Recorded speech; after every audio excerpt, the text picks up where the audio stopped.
Hey everybody, how's it going today? Clint the audio guy here, bringing you a new product to check out. Fosi Audio contacted me and wanted to see if I wanted to check out their new Monoblock amp that just came out, the version 3. And being an audio guy, I said, sure, why not? Send it along. So they sent it out. I've always been intrigued by these little amps.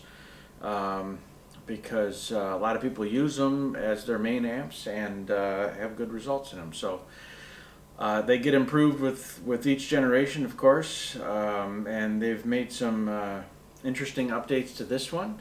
So I'm going to check it out. They rate this, first off they say 300 watts per channel, then in the spec sheet they say 240 watts per channel at 4 ohms, and they say 120 watts per channel at 8 ohms, but they're rating it at 1 kilohertz as well, so that's not really a 20 hertz to 20 kilohertz rating. But if it gets me anywhere near 80 to 100 watts of power at 8 ohms full range, then that's plenty of power for what any normal person is going to need it for. Let's say anybody buying this amp is really going to need it for. Except if you're trying to drive subwoofers, I'd probably recommend something stronger than that. But, so here is the piece.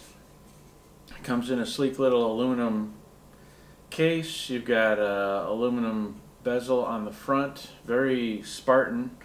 It's just an amplifier, so there's no volume control on it. You have to rely on the volume control of a preamp, or if your source has volume control in it, you can use that. Or your computer, you'll have to rely on the computer's own volume control, not because if you send it full, if you just come out from like a regular CD player and go straight into it or something, some source with a line level out that's not variable, you're going to get full power to the speakers and you might blow your speakers. So just something to note. There is 2 gain settings on the back, 25 dB as well as 31 dB. That's just going to depend on generally one's going to sound better than the other, but that gives you some flexibility in what preamp or source that you're using is, because it's if you overdrive the input, I've had that happen once or twice in my 20 years in audio, but if the input's overdriven, it'll distort just like a guitar amplifier, overdrive. So that's something to think about, but they give you the settings, so you have 2 options, 6 dB apart. You've got a couple power supply options with this. The power supply is this big brick. A couple interesting things about this is that the brick power supply allows you to separate the power supply from the audio circuitry in the amplifier. So for one, the amplifier can be made a lot smaller, but also the noise or interference from the power supply isn't anywhere near the audio circuits. So that's actually kind of interesting. So this will be just behind your rack or under it or somewhere in the back, and this is all you see on, near your equipment. So that's kind of interesting. They give you a couple options. This is the 48 volt 5 amp version. That's what they sent. So that's the power ratings that I quoted you with this power supply. They also offer a 10 amp version. The 10 amp version comes with a Y cable, from what I understand, that can power a pair of monoblocks. So instead of having 2 5 amp power supplies, you just get one 10 amp power supply. But then you're also sharing power supply. You can clean up space and desk space or space behind your rack, but you're also sharing a power supply. The true monoblock separates is to have an individual power supply for each amplifier, and then everything's separate. There can be no crosstalk between the circuitry. So there's 2 of them here. I just have the one out to show, but on the back, as far as connections go, they give you an option for balanced as well as RCA. And one thing interesting to note, the balanced connection has a tip ring sleeve, 1/4 inch tip ring sleeve input. So you can run balanced with the 1/4 inch or the microphone style with the 3 pins. So you can use it for like a professional mixing board if you wanted, and you only have 1/4 inch tip ring sleeves or XLR, whatever you have. It's got a pair of these tiny little binding posts here. You can use bare wire or bananas. I'm going to be connecting this up with bananas to test it out. And you have your input selection here on the front, whether it's RCA or XLR.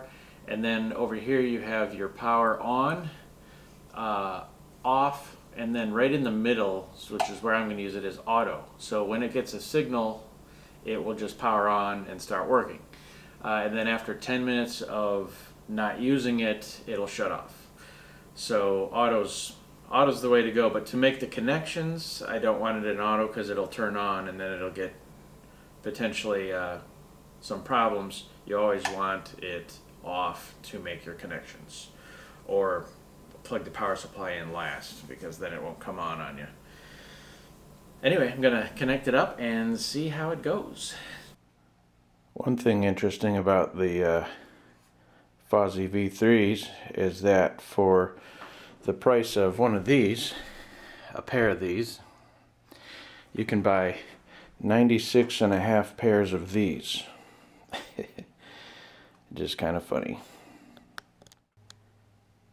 Okay, so here's the test rig where I hooked up the monoblocks. These are the ones that got me into audio many years ago, and these are the Fosi version 3s. I've got them hooked up RCA. I actually ended up using the low gain setting because it was just had tons of gain, so I'm using the 25 dB setting instead of the 31. I am using a Sony ES CD player that I got in the 90s. It still works because it has variable output, and they didn't send a preamp, and I didn't want to tear apart my main system because it's very heavy and hard to move around to hook up these monoblocks. So I'm using the variable out on this, which isn't the greatest output, but it's sufficient enough to get some pretty good sound out of this system. For music, I listen to Norah Jones, Come Away With Me. It's classic. I know the songs very well. Roger Waters, Amused to Death. Thanks to one of my customers. That song, actually anything on this has, on the album, has a lot of spatial information and things go on around you, and you're just listening in stereo, but you can hear things all around the room. So I wanted to see how well they did with that, and they do pretty well, at least in volumes that I need in this room. It's a small room. It's like 10 foot by 11 foot, I think. It's just my little spare bedroom. And then the FIM audiophile reference 4 disc, which has some very high res recordings on it, and they sounded really good as well. For the speaker, I'm using the Totem Acoustic Sky monitors, which have a silk dome tweeter on them, and that 5 1/4 inch woofer with a 3-inch voice coil, very high-end driver. Power distribution, I'm using a Surge X, I think it's the SA1810, I think that's the number. Brick there, it's you have to just kind of put it out because it's a big brick and it's hard to fit behind a rack. So you either have to like the look or not. I like it. And of course Legos. Don't mind me. I'm still a child. The the system does produce some sound. It's sounding pretty good. The amplifiers in Class D, Class D has just inherently a very high damping factor, it has very good control over what drivers do. So there was some pretty good bass extension.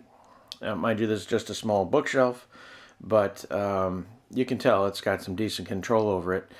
I didn't test the limits of its power. Like I said, I turned it to the low output setting, and it's plenty loud for this room and for the neighbors to call in a noise complaint on me.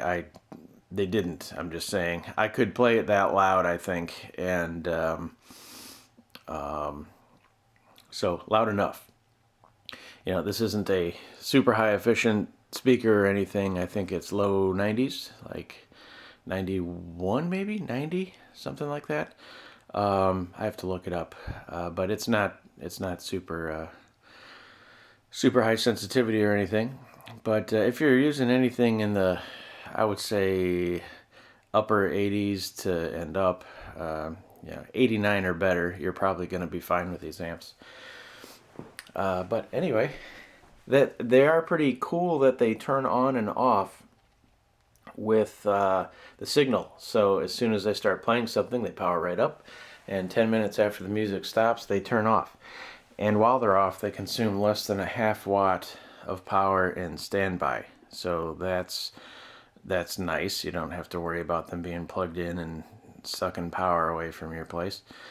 So yeah, for $280, you know, $279.99 for a pair. That's pretty incredible. You know, you can put them anywhere. They do get a little warm. The whole chassis is a heatsink. I didn't get them hot by any means, but I didn't play them loud for a very long period of time either, because I was playing them late at night. But they do get warm, give them some breathing room. And I hear the XLR setting, at least in the spec sheet, it shows that they get another 6 dB, I believe, of signal to noise ratio. I didn't hear any noise. You know, I probably just didn't have them up loud enough. I wasn't hearing any noise, but if I had balanced, I guess it should be better.